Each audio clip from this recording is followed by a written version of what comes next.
Tony Alva is an entrepreneur, musician, and most known for his image in skateboarding. His drive to the top was relentless, and eventually he lost sight of who he was. Alva! What does it mean, DH? And I go, dude, it's just your name. At his lowest point, his reliance on success and ego eventually came into perspective for the first time, and he was able to come out on top. Still though, his story in skateboarding is the true beginning of the mix of danger, art, and opposition. He was influenced by the new and aggressive surfing style that was happening in the Hawaii Islands, and Tony brought a radical new and powerful freeform surf style into the skateboarding world. Tony's style was revolutionary at the time and stood in a stark contrast with the traditional style of skateboarding that era produced, and that's why Transworld Skateboarding magazine ranked him 8th in the list of 30 most influential skaters of all time. So without wasting any more of your time, this is the story of a Cali surfer boy turned professional skater, Tony Alva.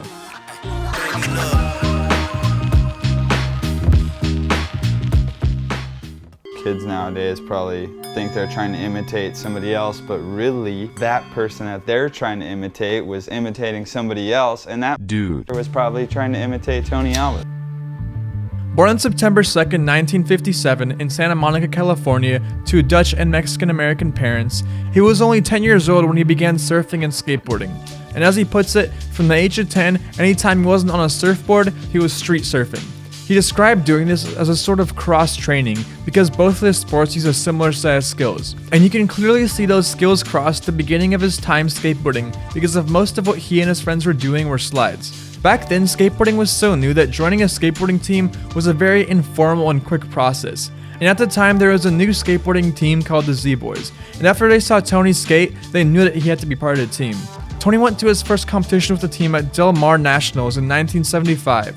And the team was very much centered around the idea of being an all-around skateboarder. From freestyle to Salem and downhill, you have to be able to do it all. While Tony excelled in this style category, the more notable person on the team at the time was actually Jay Adams because he did the stuff that no one else could ever think of. In fact, while Tony's great style was a very important asset to them, he probably wasn't the most well-liked team member. And that's where you'll find the second contrast between Jay Adams and Tony. Jay rode and competed for the bigger picture of skateboarding, whereas Tony was all about, well, Tony. This could be seen in surfing too. Tony Alva cut me off on a wave when I was 15 years old, and I've never forgotten it. It still bothers me. Despite causing PTSD for Peralta, this was exactly the attitude that helped turn skateboarding into the counterculture that it is today, and made him one of the most notable skaters to this day. Once the skateboarding market transitioned from clay wheels to urethane wheels, it granted skaters the ability to carve and grind like they've never been able to before, and that led us to the Tony that we know and recognize today. And then pools came in. And nobody could skate the pools like we could because of the fact that we were surfers and we read those empty pools just like they were a shore break or like they were a concrete wave. In 1976, after Tony joined the Vans team, Vans released their first official skate shoe. It was Tony who suggested to the Vans founder, Paul Van Doren, to modify the classic Vans authentic deck shoe, a favorite among the emerging skate pioneers for its grippy rubber and waffle outsole. Tony suggested that by adding a collar padding and a heel cup for support to create the new, now classic, Vans era style, the first shoe designed by skaters for skaters. This legendary Vans shoe final version was designed with help from both Tony Alva and Stacy Peralta. Then Pete Zader saw him for the first time in 1997 and thought, wow, I can make a lot of money off this kid. And so in came the branding for Tony Alva as a company. It started out with the first round of boards being made with his last name in cursive on the bottom of the deck. Funny enough, it actually looked more like Awa than Alva, but it is what it is. Hey, what's Awa? What's Awa? This was one of the first skateboarding companies owned and operated by a skateboarder, as well as being one of the first to use layered maple plywood for skate decks. Later in that same year of 1977, the Dog Bowl was discovered. It was a privately drained pool that was skated on well into the early 2000s. And if you aren't familiar with it, Dogtown was an area encompassing South Santa Monica, Venice Beach, and Ocean Park. Within Dogtown, Tony Alva found an empty pool that he had permission to use, and that was later named the Dog Bowl. And there's an incredible amount of footage that came out of that place. First came the carving and grinding that everyone was already used to, but quickly Tony discovered that his skateboard was able to go over the ledge of the pool and touch back down again inside of it. having him be the creator of the trick that we know today as the frontside air. His skateboarding style began to get more aggressive as he threw himself around the pool trying new stuff that no one had ever seen before. This same aggressive style followed him outside of skateboarding too, after he met Bunker Spreckles, who was a famous surfer and icon that wanted to help Tony win the world championship. Bunker grew up around his father, who was one of the most recognizable men at the time, and he learned a lot about having an image and passed his knowledge on to Tony. With that information, Tony decided to be a counterculture icon. Or maybe it just happened accidentally. We went to Canada with Jay. They just ripped everything that they were skating and completely destroyed the hotel. Inside the room, they decided to have a war of some kind. There was like skateboards thrown in the walls. They locked them out of the room, but we snuck out the back, put everything in the car, and just drove away, you know. The first sports show action TV show, Hotshots, called up his manager and they wanted to feature Tony on their show. I called Tony and I go, listen, dude, this guy wants to do this thing. I think it's going to be good. It's the first action sports TV show. Might be kind of cool. I go, you want to do it? Tony, without a beat, he goes, I want $1,000. I want to get picked up by a limo. I want that limo to be stocked with killer weed and blow and champagne. I guess he was maybe thinking that the guy wasn't going to do it. So I called him and I told him what Tony wanted. The guy goes, done.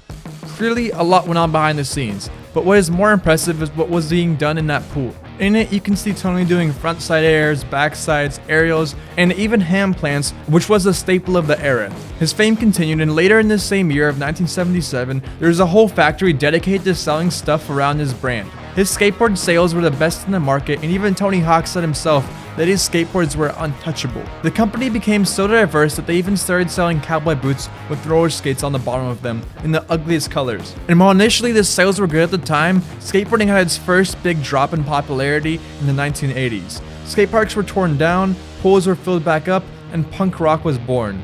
And Tony Alva joined a band called the Scoundrels, with him being the bass player. Throughout the next few years, skateboarding and punk rock became the marriage filled with madness. Around this time was when the downfall of Tony began for the first time. Things were looking so bad for him at one point in the 80s that he actually attended dental school to become a dental hygienist. And after a short hiatus of 2 or so years, Tony was ready to start a company back up again in 1983, and he reached out to his local shop and they agreed to give him 20 blank boards. This is when the scratch graphic was born. Classic question, plans for the future. Well, my plans naturally for the future are to travel a lot, and I want to promote Alva products to the #1 skateboarding product in the world, as well as maybe use my Alva logo to promote other products that have my name on them. Tony realized that he had to do something different this time around his branding to remain successful. So he took some inspiration from punk rock, put on whiteface, and called himself Chokey Boy.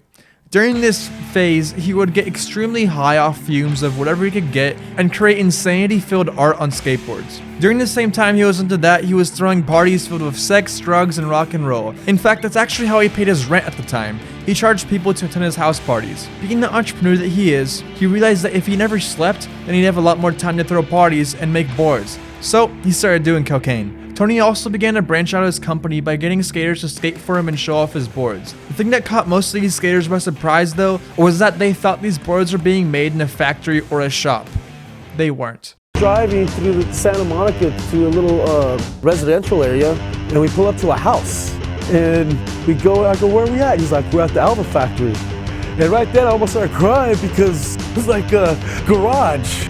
And Chris was like, this is awesome. I'm like, no, it's not awesome. The skate team transitioned from being a regular team to being the Hells Angels on skateboards. Tony himself told members that he didn't care if they placed dead last in every competition. He just wanted them to ride and show off the skateboards. The Alva posse all grew out their hair and became the outlaws of skateboarding. We saw what the other teams were like, especially the PAL team.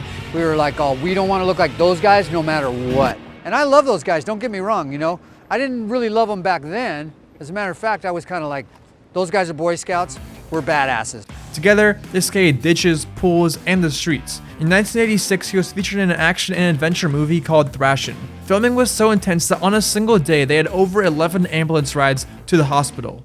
They weren't the best or the prettiest, but they were really good at looking badass while doing it. Eventually, this lifestyle began to have its consequences in the 90s. And not just for the Alva posse, but for the fans too. Jeff Grosso recounts this by recognizing the damaging effects of having the youth of the generation look up to essentially fuck-ups. It's a vicious cycle because you see your idol messed up on drugs skating, and you want to try to outdo that. And then you keep trying to top it, and the next thing you know, you're not spending a single second of your day sober. Tony essentially became a ghost throughout the remainder of the 90s and the early 2000s. Friends left him, his company began to go downhill, and his relationship with drugs wasn't the only damaging relationship that he had. He was addicted to the fame, the money, and the materialistic things. No matter what he did, he wanted more in an unhealthy way. Because I'm telling you, like, my prerogatives were always something else back in the day. What can you do for me? So it took Tony 50 years of getting closer and closer to the crossroads between dying, going to jail, losing his mind, or becoming sober. And finally in 2006, he got fed up with everything, including himself, and knew that it was time to become sober, and he successfully did. Not only did he quit drugs, but he also cleaned up his act too. Everybody always thought I was the most self-centered, egotistical maniac on the planet. I competed with the sun for the center of the universe. No mas, you know? I'm not living that way anymore. Then I refuse to go back to that style of selfishness and self-centeredness in living. I don't want to be that guy anymore.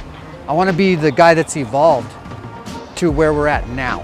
Now his focus is helping people for free, especially younger kids who don't have a lot. Most of his time today is spent in troubled neighborhoods, keeping kids on the path away from gangbanging, drugs, and violence. Even though he's 60 years old today, he still skateboards to this day. And apparently he still even sneaks into people's backyards and skates their pools too. And if you noticed, I didn't mention a bunch of the accomplishments or awards that Tony has achieved, or even say that Tony was best at this or that. Instead, I talked about his life. And that's because he basically is skateboarding.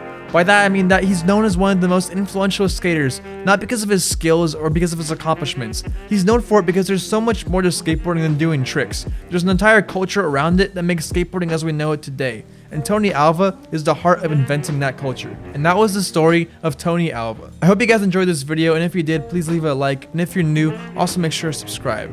Anyway, that's all I have for today. Thanks for watching, and I'll see you soon.